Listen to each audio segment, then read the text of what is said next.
प्राचीन काल में, त्रेता युग में, द्वापर में और सतयुग में, इन तीनों युगों में एक पिता की जितनी कन्याएं हैं, अगर पुरुष अच्छा मिल गया तो सारी कन्याएं दान कर दी जाती थी, कन्यादान कर दिया जाता था। 2-2, 3-3, 4-4 विवाह तो 10-20 साल पहले भी चलते थे लोगों के। अभी कानून बना, जब जनता ज्यादा बढ़ी तो कानून बना, एक पत्नी होते से दूसरा विवाह नहीं करना, अभी कानून बना, इसलिए अब तलाक लेना पड़ता है, तब दूसरा विवाह करना पड़ता है। जनसंख्या अधिक होने के कारण ये कानून आया है, ये व्यवस्था है। पर शास्त्र में आज भी विवाह, अनेक विवाह करने के अधिकार हैं। वेद में एक व्यक्ति 11 विवाह कर सकता है, राष्ट्र के कल्याण के लिए, भोगने के लिए नहीं। शास्त्र लिखा हुआ है यावतम भोगनश्चैव। अगर हमारी पुत्र परंपरा रुक गई है तो हम विवाह कर सकते, अगर हमारी वंश परंपरा रुक गई है तो हम नियोग कर सकते, वर्ण कर सकते, पर उसके लिए भोग को नकारा गया है। पुत्र आदानम कृतम भूयम दर्शिताः। पुत्र आदान का भोग, पुत्र तक ठीक है, पुत्र के बाद में भोग नहीं, संसार नहीं, ऐसे नियम है। कुछ ऐसे नियमों का पालन करते हुए हमारे ऋषियों ने अलग चीजों को जगाया, अलग अलग चीजें जगाई। नहीं, अगर नियोग की व्यवस्था नहीं होती ना तो न कौरव होते और न ही पांडव होते, न हस्तिनापुर होता, न इंद्रप्रस्थ होता।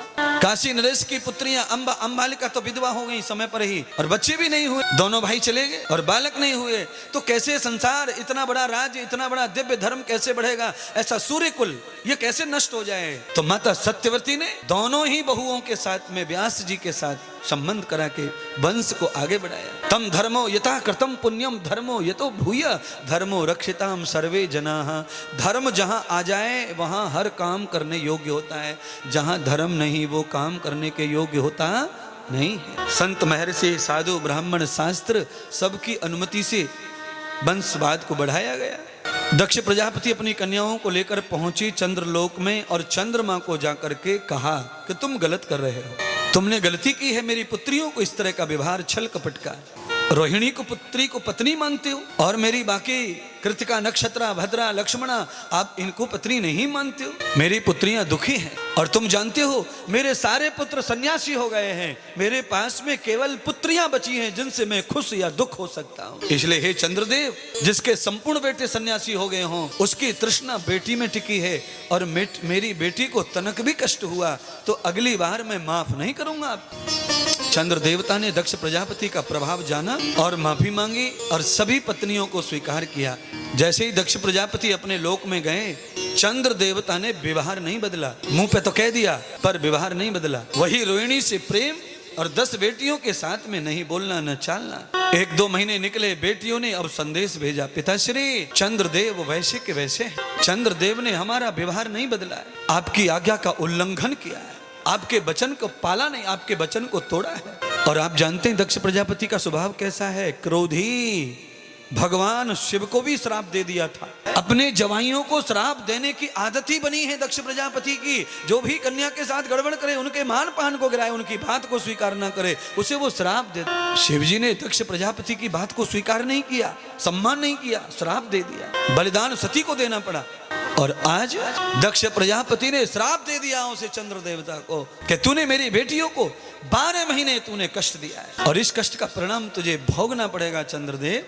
विवाह करने के बाद में मेरी पुत्रियों को तूने ग्रस्त सुख नहीं दिया है, इसीलिए ये तेरा जो शरीर है ये रोहिणी की सुंदरता का गुलाम है, इसीलिए मैं तुझे श्राप देता हूं कि तेरा शरीर रोहिणी को सुख देने के योग्य न रहे। अक्षयत युक्तम न भूयते दर्शिताः, तू अक्षित हो जाए, तेरा रोग संपन्न हो जाए, तेरे शरीर में ऐसी व्याधि, ये रोग आ जाए। कौन सा रोग आ जाए?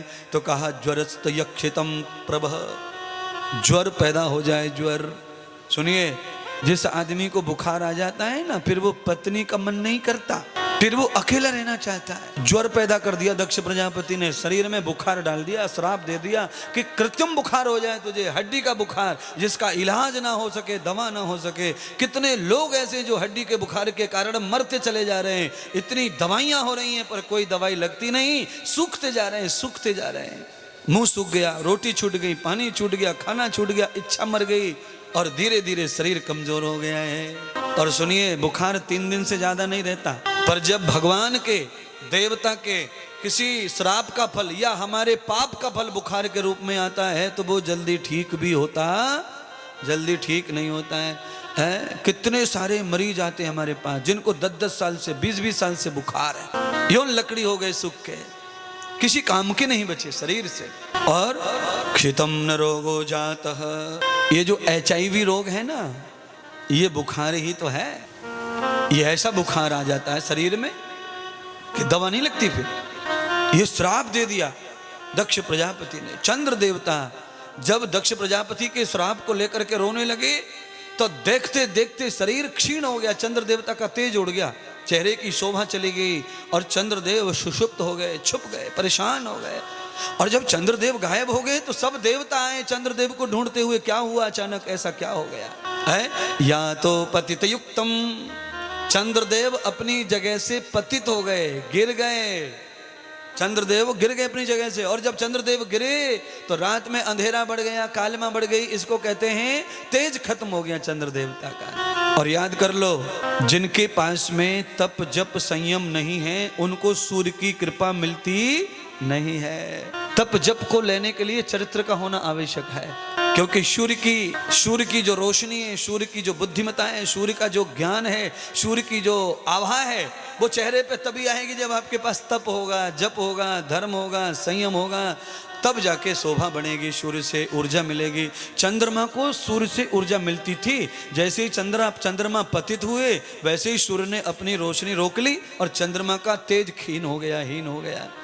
इसलिए हमें सूर्य के साथ में निकट संबंध बना के रखना चाहिए। जो लोग सूर्य के साथ संबंध नहीं बनाते वो बीमारी रहते हैं, जिनको सूर्य की किरण नहीं चलती, जिनको धूप नहीं चलती, जो धूप पसंद नहीं करते, वो बीमार रहते हैं। सूर्य की आभा नहीं तो स्वभाव का प्रभाव नहीं।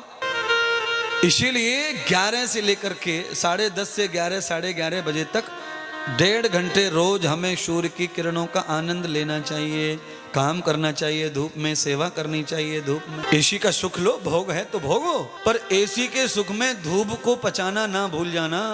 जो लोग एसी के सुख में आ जाते हैं वो धूप को पचाना छोड़ देते हैं, फिर उन्हें धूप सहन नहीं होती है। धूप सहन नहीं होती है तो क्या करते हैं, रात भर भटकते फिरते हैं, नींद नहीं आती, सोते नहीं, सो नहीं पाते, कभी कभी चक्कर में चले जाते हैं। मामा के घर में एसी है नहीं, पंखा ही लगा हुआ है, और अगस्त को महीना, उमस पड़ रही है, अब नींद नहीं आ रही है, फड़फड़ाते घूम रहे हैं, यहाँ से वहाँ, वहाँ से वहाँ, वहाँ से वहाँ, कठिन है काम। कम से कम आदत इतनी अच्छी रखो कि कभी भी मामा के घर पंखे में भी जाके सोना पड़े तो नींद आ जाए और सुबह आंखें खुल जाएं। इतने मत बिगाड़ो खुद को। आपको क्या लगता है मैं बिना एसी के रहता हूँ? मैं भी एसी में रहता हूँ, पर मुझे तुम जब चाहो तब 20 किलोमीटर 30 किलोमीटर चलवा लो, दौड़वा लो, बिना अभ्यास के। चले नहीं, आज चलवा लो, चलो अभी चलेंगे। आप जब चाहो चलो परिक्रमा कर लो, जब चाहो गोवर्धन की परिक्रमा कर लो, और बिना परिक्रमा के चलवा लो, दौड़वा लो, धूप में काम करवा लो, एसी में रहवा लो, फिर धूप में काम। कुछ नहीं है, शरीर को देवताओं के साथ मिला के रखना चाहिए, क्योंकि इसमें सब देवता बैठे हैं। तुमने खाली एक ही देवता को पकड़ रखा है, शीत देवता को। अच्छा होशियार कितने, अच्छा निकम्मे कितने। जनवरी आई तो अग्निदेव, जून आई अरे मतलब ये है, जून के महीने में, जून को महीना आयो तो रोटी बनाने के लिए मम्मी तुम ही कर लो चाय, मम्मी तुम ही कर लो चाय, मम्मी दूध को का है, दूध तो तुम ही उबाल लो मम्मी, मैं रोटी डाल दूंगी मम्मी। ये हाल है गर्मी, जून के महीना में मम्मी को आग में डाल दे। और जनवरी के महीने में अरे मम्मी बहुत ठंडी पड़ रही है, आप रजाई गद्दे में रहो, क्या जरूरत है, मैं कर लूंगी, मैं दूध उबाल दूंगी, चाय पिला दूंगी, सब्ज कर दूंगी, नाश्ता कर दूंगी, फलाना कर दूंगी, ठिकाना कर दूंगी, क्योंकि हुल्लो गैस चला के तपे। ये हाल है हमारा। है लोग चालाक भी तो कितने हैं।